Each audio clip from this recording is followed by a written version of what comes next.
नमस्ते प्यारे बच्चों, कैसे हैं आप सब। आशा करता हूँ आप सब अच्छे होंगे और अच्छे से पढ़ाई कर रहे होंगे। तो प्यारे बच्चों, आज अपन करने वाले हैं बुनियादी कौशल विकास कार्य पुस्तिका कक्षा 4 में से आकलन 1 का संपूर्ण सॉल्व। तो क्लास को पूरा देखिएगा। पूरा देखने के साथ साथ में अपने मित्रों के साथ में ज्यादा से ज्यादा क्लास को शेयर कर देना है। चैनल पर पहली बार हो, चैनल को सब्सक्राइब जरूर कर लेंगे, बेल आइकन आप जरूर प्रेस कर लेंगे ताकि नेक्स्ट क्लास आते ही नोटिफिकेशन आपको मिल सके। तो आइए स्टार्ट करते हैं। देखिएगा, आकलन 1 का पहला प्रश्न आपसे पूछा गया है कि दिए गए वर्ण व मात्रा से बनने वाले शब्द लिखिए। तो आपको जो है वर्ण व मात्रा से बनने वाले जो शब्द हैं वो आपको यहाँ पर लिखने के लिए कह रहा है। तो यहाँ पर वर्ण आया है सबसे पहले टे। क्या आया है? टे से टमाटर वाला टे यहाँ पर आया है। इस पर आपको ओ की मात्रा लगाते हुए नए शब्द बनाने हैं। जैसे देखो, टोपी है और आपका हो जाएगा टोटी। फिर उसी प्रकार से भय पर औ की मात्रा लगा करके आपको दो शब्द बनाने हैं। जैसे भोरा हो जाएगा और भौकाल हो जाएगा। ठीक है, उसी प्रकार जे वर्ण पर एक की मात्रा लगाते हुए शब्द बनाने हैं। तो जेल बनेगा और जैस बनेगा। धे पर बड़े ऊ की मात्रा लगाते हुए आपको शब्द बनाने हैं। तो मैंने बनाया है धूप और धूल बनाया है। फिर रे पर छोटी ई की मात्रा लगानी है तो रिक्शा बनेगा और रिक्शा बनेगा। फिर ते पर छोटे ऊ की मात्रा लगानी है तो तुल्ला और तुलसी बनेगा, है ना।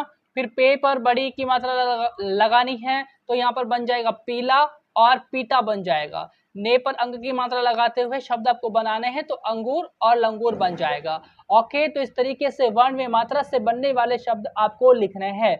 ओके बच्चा, आगे चलेंगे। नेक्स्ट क्वेश्चन देखो, सेकंड क्वेश्चन क्या है। यहाँ पर दिए गए चित्रों का नाम लिखिए। भाई यहाँ पर आपको 3 चित्र दिए गए हैं, इनको आपको पहचानना है किसका चित्र है, फिर इसके आपको नाम भी बताने हैं। तो ये चित्र जो है आपका किसका है? घंटी का है ना। घंटी आपने मंदिर में देखी होगी।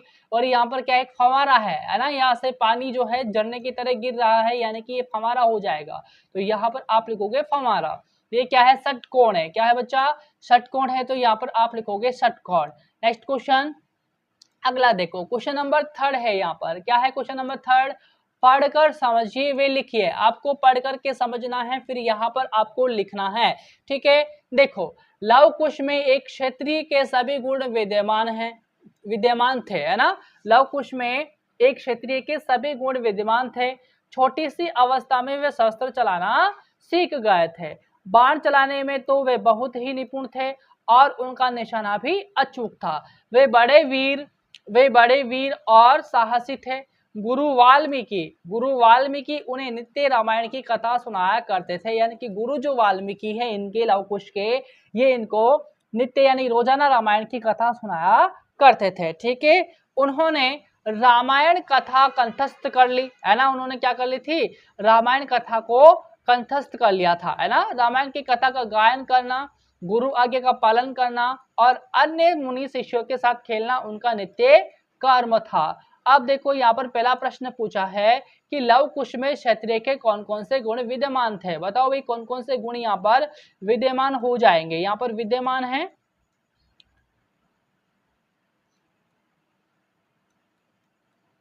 आप इस तरीके से भी विद्यमान लिख सकते हो। ठीक है, तो यहाँ पर कौन कौन से गुण उनके अंदर विद्यमान थे। तो देखो, लव कुश में शस्त्र चलाने, बाण चलाने में निपुणता, अचूक निशाना, वीरता और साहस जैसे क्षत्रिय के गुण विद्यमान थे। ओके बच्चा, आगे देखो, अगला क्वेश्चन है इसका सेकंड। गुरु वाल्मीकि लव कुश को नित्य कौन सी कथा सुनाते थे। भाई नित्य कौन सी कथा सुनाते थे? तो देखो, यहाँ पर गुरु वाल्मीकि लव कुश को नित्य रामायण की कथा सुनाते थे। किसकी कथा सुनाते थे बच्चा? रामायण की कथा सुनाते थे। अगला देखो, थर्ड क्वेश्चन, रामायण के मुख्य पात्रों का नाम लिखे। तो रामायण के मुख्य पात्र कौन कौन से हैं? जैसे श्री राम है, माता सीता है, लक्ष्मण है, हनुमान है, भरत, शत्रुघ्न, दशरथ और यहाँ पर रावण। तो ये सभी के सभी क्या हैं? रामायण के मुख्य पात्र आ जाएंगे, है ना। इसका चौथा क्वेश्चन, लव कुश का नित्य कर्म क्या था। तो लव कुश का नित्य कर्म क्या आ जाता है? रामायण की कथा का गायन करना, मुनि की आज्ञा का पालन करना और अन्य मुनि शिष्यों के साथ खेलना उनका नित्य कर्म था। ठीक है, आगे चलो। आगे है यहाँ पर क्वेश्चन नंबर 4। क्या है क्वेश्चन नंबर 4? दिए गए गद्यांश में विशेषण शब्दों को छांटकर लिखिए। विशेषण शब्दों को छांटकर आपको लिखना है। तो आइए इस गद्यांश को अपन पहले पढ़ेंगे हमारे विद्यालय का भवन सुंदर और स्वच्छ है। यहाँ पर विशेषण शब्द कौन कौन सा है? एक तो स्वच्छ हो जाएगा, एक सुंदर हो जाएगा, क्योंकि यहाँ पर भवन की विशेषता बताई गई कि भवन कैसा है, सुंदर और स्वच्छ है। विद्यालय में अध्ययनरत सभी विद्यार्थी मेहनती है। यहाँ पर विद्यार्थियों की विशेषता बताई है मेहनती। हमारे शिक्षक ज्ञानवान है, शिक्षक की विशेषता बताई गई है ज्ञानवान, तो ज्ञानवान क्या हो जाएगा? विशेषण शब्द हो जाएगा। हमारे विद्यालय का मैदान विशाल है, मैदान के चारों ओर हरे भरे वृक्ष लगे हुए हैं। वृक्ष की विशेषता बताइए क्या बच्चा? हरे भरे। ठीक है, तो यहाँ पर विशेषण शब्द कौन कौन से हो जाएगा? मेहनती, स्वच्छ, सुंदर, विशाल, ज्ञानवान, विशाल और हरे भरे। ठीक है, अब देखो आपका अगला क्वेश्चन है क्वेश्चन नंबर 5। ठीक है, क्वेश्चन नंबर 5 यहाँ पर क्या है?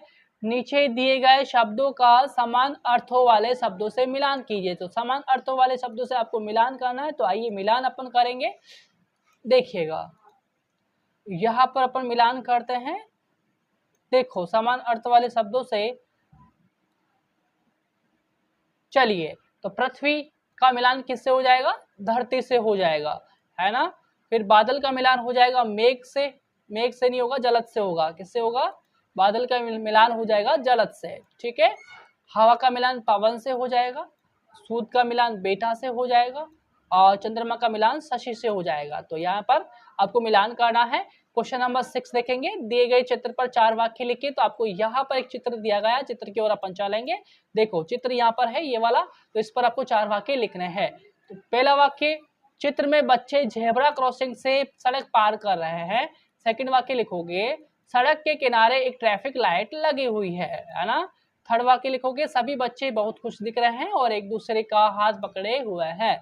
चौथा वाक्य लिखोगे, हमें हमेशा सड़क पार करते समय यातायात के नियमों का पालन करना चाहिए। ठीक है बच्चा, जब भी आप सड़क को पार करते हो तो आपको भी यातायात के नियमों का पालन करना चाहिए, है ना। आपको बाई ओर चलना चाहिए हमेशा, और जब भी आप सड़क पार करो तो आगे पीछे देख करके पार करना करो, है ना, ताकि आपको किसी भी कठिनाई का सामना नहीं करना पड़े। तो मिलेंगे अपन नेक्स्ट आगे के कार्यपत्रक या फिर आकलन के सॉल्यूशन के साथ। तब तक के लिए नमस्कार।